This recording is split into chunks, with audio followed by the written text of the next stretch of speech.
अस्सलाम वालेकुम नाजरीन, मैं सबिहा तबस्सुम और आप देख रहे हैं अम्बेडकर उर्दू न्यूज़। ईद उल फित्र के मौके पर हैदराबाद की तमाम ईदगाहों और बड़ी मसाजिद में नमाज ईद नहीं हुई और किसी भी ईदगाह या जामे मस्जिद में कोई इज्तिमा नहीं हुआ। ऐसा शहर हैदराबाद की तारीख में शायद पहली मरतबा हुआ होगा, क्योंकि अब तक कभी ईदैन के मौके पर नमाज की अदायगी या इज्तिमा पर कोई रोक नहीं लगाई गई थी और न ही ईदैन के मौके पर मुसलमानों को इज्तिमा से रोका गया था। लेकिन इस मरतबा ईद उल फित्र मुनफरिद अंदाज में मनाने पर मजबूर होना पड़ा, क्योंकि इसमें समाजी फासले का ख्याल रखने के अलावा एक दूसरे से मुलाकात के दौरान बगलगीर होने से एहतियात की गई थी। उलमाए कराम की जानिब से नमाज ईद के सिलसिले में अहकामात की इतराई के बाद नमाज ईद इज्तिमाई तौर पर कहीं नहीं हुई। मुसलमानों की अक्सरियत घरों में शुक्राना नमाज अदा करने पर इक्तफा किया, जबकि चंद मुकामात पर मसाजिद में 5 अफराद ने ईद की नमाज अदा की। ईद उल फित्र के मौके पर शहर हैदराबाद में हर गरीब और अमीर के अलावा मुतवस्सित तबके की जानिब से ईद के लिए कम से कम एक नया कपड़ों का जोड़ा खरीदा जाता था। लेकिन अब जो सूरत हाल है उसके मुताबिक शहर हैदराबाद में 95% आबादी ने ईद की कोई खरीदारी नहीं की है और न ही उनमें ईद की खुशियों का कोई एहसास देखा गया। ईद उल फित्र के मौके पर शहर हैदराबाद में नमाज ईद उल फित्र के वसी इज्तिमात ईदगाह मीर आलम, ईदगाह मादन्नापेट, ईदगाह बालमराई, खुली Qutb Shah stadium, red hills play ground, तारीखी मक्का मस्जिद, जामे मस्जिद चौक के अलावा दीगर मुकामात पर हुआ करते थे। लेकिन उन मुकामात पर ईद के इज्तिमात और नमाज नहीं हुई। रात के इलाके अंबरपेट में भाई के हाथों भाई के कत्ल की वारदात पेश आई। चन्ना रेड्डी नगर से ताल्लुक रखने वाले मोहम्मद मुनव्वर 32 साल का उनके भाई मोहम्मद शाहिद ने मोहल्लिक हथियार से हमला करते हुए कत्ल कर दिया। ये वारदात ईद के दूसरे दिन पेश आई। कत्ल की इस वारदात के बाद सनसनी फैल गई। पुलिस की जानिब से इस पूरे मामले की छानबीन की जा रही है। जायदाद का तनाजा कत्ल की वजह समझा जा रहा है। पानी पूरी खाने के बाद 50 अफराद बीमार पड़ गए हैं, जिनमें ज़्यादातर बच्चे हैं। ये वाक़या तेलंगाना के ज़िले आदिलाबाद में पेश आया। तफसीलात के मुताबिक ईद के दिन शाम आदिलाबाद टाउन के सुंदरिया नगर और खुर्शीद नगर में गोल गप्पे फरोख्त करने वाला आया। बाज़ बच्चे और बड़े अफराद ने उसके पास से गोल गप्पे खरीदे और उसको खाया। ताहम कुछ देर बाद ही उनमें से बेशतर को सेहत ख़राब हो गई। उन मुतासरीन ने पेट में दर्द, उल्टियों और इसहाल की शिकायत की, जिसके बाद उनको फौरी तौर पर रिम्स हॉस्पिटल मुंतकिल किया गया। मुतासरीन में ज़्यादातर छोटे बच्चे शामिल हैं। इस वाक़े की इत्तला मिलते ही district medical and health officer hospital पहुँचे, जिन्होंने उन मुतासरीन की अयादत की और डॉक्टर से उनके इलाज के सिलसिले में तफसीलात मालूम की। उन्होंने छोटे बच्चों के वालिदैन से ख्वाहिश की है कि वो बाहर के खाने की अशिया बच्चों को ना खिलाएं। गुपचुप की गाड़ी आई महले में सुंदरिया नगर में आदिलाबाद सुंदरिया नगर। एक गुपचुप गाड़ी है, कम से कम हमारे गली के 50-60 बच्चे खा लिए। थोड़े बहुत खुर्शीद नगर के, थोड़े बहुत चिरकुर नगर के बच्चे पूरे गुपचुप खा लिए। पूरा गर्म होगा, पूरा हो गया, पूरा परेशान हो गए बेचारे। तो यहाँ फैजन चल गया। तो हम 4 बच्चों को लेके हमारे यहाँ बच्चों को लेके हम आए तो क्या करे, डॉक्टर साहब को पूछा तो डॉक्टर साहब का हवलदार क्या बोला, उधर चल जाओ, तो इधर चल जाओ बोला। आधा घंटा पूरा दवाखाना घूमने के बाद में फिर नीचे जाए। उसका कुछ चौकीदार साहब बोला बाहर चल जाओ बोला। बच्चों को लेके परेशान हुआ, चक्कर आ गया। जिले वरंगल की पुलिस ने 9 अफराद की नाशों को कुएं से दस्तयाब होने का मुहिम्मा हल कर लिया है। उन तमाम का कत्ल करने वाले कातिल को गिरफ्तार कर लिया गया। वरंगल पुलिस के मुताबिक मकसूद आलम नामी शख्स 20 साल कबल मगरबी बंगाल से अपनी बीवी निशा और बच्चों के साथ वरंगल मुंतकिल हुआ था। उसके बाद निशा की बहन रफ़ीक़ा भी वरंगल मुंतकिल हो गई। खातून की अपने शौहर से अलहदगी हो गई थी और उसे 3 बच्चे हैं। वहाँ खातून की मुलाकात रियासत बिहार से ताल्लुक़ रखने वाले संजय कुमार यादव से हुई। संजय रफ़ीक़ा के घर खाना खाया करता था और माहाना रकम अदा करता था। इस दौरान उन दोनों के दरमियान ताल्लुकात कायम हो गए और उसने रफ़ीक़ा से शादी का वादा किया।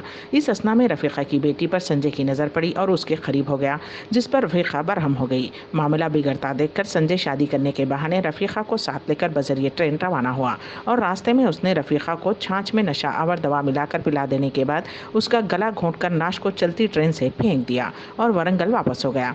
काफ़ी दिनों तक रफ़ीक़ा की नज़र न आने पर मकसूद आलम को संजय पर शुबा हुआ और वो उससे मुसलसल पूछताछ कर रहे थे, जिस पर उसने उन तमाम को रास्ते से हटा देने का मंसूबा बनाया। मुलजिम ने 20 मई को मकसूद आलम के घर में, जिस वक्त उनके बेटे की बर्थडे पार्टी थी, खाने में नशा आवर दवा मिला दी। बाद अज़ां उसने उन्हीं के मकान में ऊपर रहने वाले बिहार के 2 नौजवानों के खाने में भी नशा आवर दवा मिला दी, क्योंकि उसे खौफ था कि वो उन्हें छोड़ देगा तो खुद बच नहीं पाएगा। नशा आवर खाना खाने के बाद तमाम बेहोश हो गए। उसने तमाम के हाथ पांव बांध दिए और थैलों में डालकर उन तमाम को कुएं में फेंक दिया। इस पूरे मामले की तहकीकात में CCTV फुटेज ने अहम रोल अदा किया है। माइग्रेंट वर्कर्स को ले जाने वाली एक खानगी बस रियासत आंध्र प्रदेश के जिले श्रीकाकुलम में हादसे का शिकार हो गई। उस बस में तकरीबन 42 मुसाफिरीन सवार थे, जिनमें से 33 जख्मी हो गए। फौरी मिली इत्तलात के मुताबिक उस बस में माइग्रेंट वर्कर्स सवार थे, जिन्हें कर्नाटक से क्वारंटाइन में रखने के बाद आबाई मवाजात को रवाना किया जा रहा था। ये बस मगरबी बंगाल जा रही थी। जख्मियों को इलाज के लिए हॉस्पिटल मुंतकिल कर दिया गया है।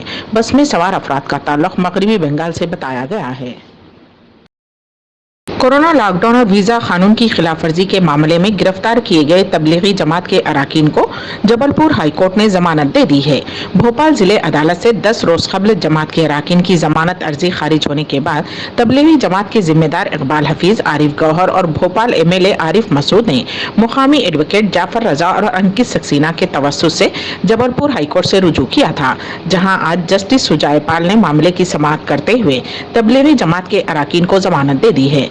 तबलीगी जमात के अराकीन को 15 मई को भोपाल थाने तिलिया पुलिस ने मस्जिद से गिरफ्तार किया था। तबलीगी जमात के उन अराकीन में से किर्गिस्तान से 5, अजबकिस्तान से 1 और एक बिहार से 2 अशखास शामिल हैं। तबलीगी जमात के उन अराकीन पर कोरोना लॉकडाउन और वीजा कानून की खिलाफवर्जी का इल्जाम है, जिसकी वजह से उन पर मुकामी थाने में FIR दर्ज की गई थी। लीडर राहुल गांधी ने मंगल को सहाफियों से बात की। प्रेस कॉन्फ्रेंस में राहुल गांधी ने कहा कि वजीर आजम नरेंद्र मोदी ने कहा था कि हम कोरोना से 21 दिनों की जंग लड़ने जा रहे हैं। आज 60 दिन हो चुके हैं, लेकिन हम वाहिद ऐसे मुल्क हैं जहां वायरस तेजी से बढ़ रहा है। हिंदुस्तान ऐसा मुल्क है जो कोरोना के मामले बढ़ते वक्त लॉकडाउन बंद कर रहा है। ये बात वाज़ेह है कि लॉकडाउन नाकाम हुआ है। जो हदफ नरेंद्र मोदी का था वो पूरा नहीं हुआ। हम बहुत एहतराम से हुकूमत से पूछना चाहते हैं कि अब आपका प्लान बी क्या है। राहुल गांधी ने कहा कि जहां हमारी हुकूमत है वहां हम लोगों का नगद मुहैया करा रहे हैं, लेकिन मरकज से हमें कोई मदद नहीं मिली।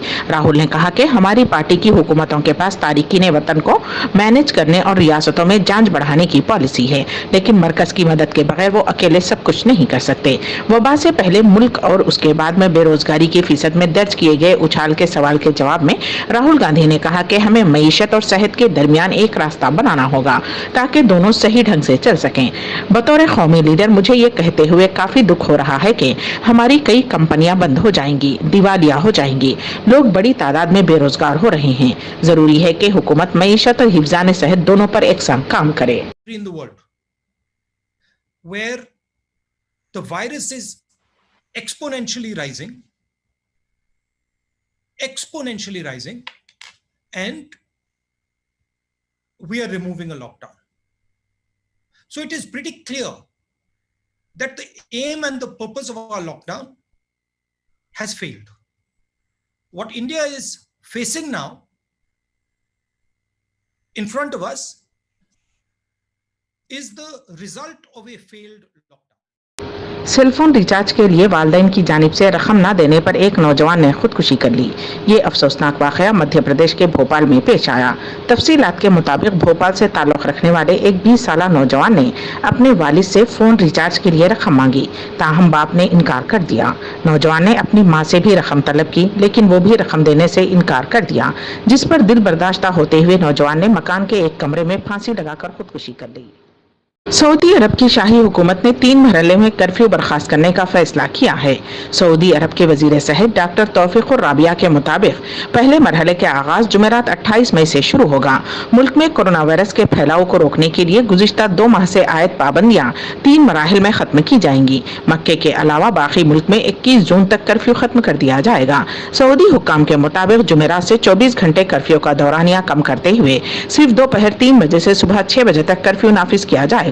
ट्रांसपोर्ट खिदमत शुरू हो जाएंगी, जबकि मुख्तलिफ रिटेल और होलसेल कारोबार और शॉपिंग मॉल्स खोलने की इजाजत भी दी जाएगी। पाबंदियों में नरमी का दूसरा मरहला 30 मई से शुरू होगा, जिसमें सुबह 6 बजे से रात 8 बजे तक आजादाना नक्लो हरकत की इजाजत होगी। मुल्क की परवाजें बहाल की जाएंगी, जबकि बैनुल अक़वामी परवाजों पर पाबंदी बरकरार रहेगी। मसाजिद में इबादत की इजाजत होगी, लेकिन समाजी फासले की हिदायत और दीगर एहतियाती तदाबीर को मलहूज़ खातिर रखना होगा। अलबत्ता ये तमाम पाबंदियां मक्के में बरकरार रहेंगी। रहेगी। सरकारी और खानगी इदारों के मुलाजिमीन को दफातर जाने की इजाजत होगी, लेकिन बड़ी तकरीबात और 50 से ज्यादा अफराद के इकट्ठा होने पर पाबंदी बरकरार रहेगी, जिनमें शादियां और जनाजे भी शामिल हैं। मक्के में पाबंदियां बाकी मुल्क की निस्बत देर से खत्म की जाएंगी। मक्के में 21 जून से मसाजिद में इबादत की इजाजत दी जाएगी। अलबत्ता हज और उम्रे की अदायगी फिलहाल मुअत्तल रहेगी, जब तक उससे मुताल्लिक़ नए अहकाम जारी नहीं होते। इसी के साथ ही अम्बेडकर उर्दू न्यूज़ यहीं पर इख्तिताम पजीर होती हैं, तो दीजिएगा सबीहा तबस्सुम को इजाज़त। अल्लाह हाफिज़।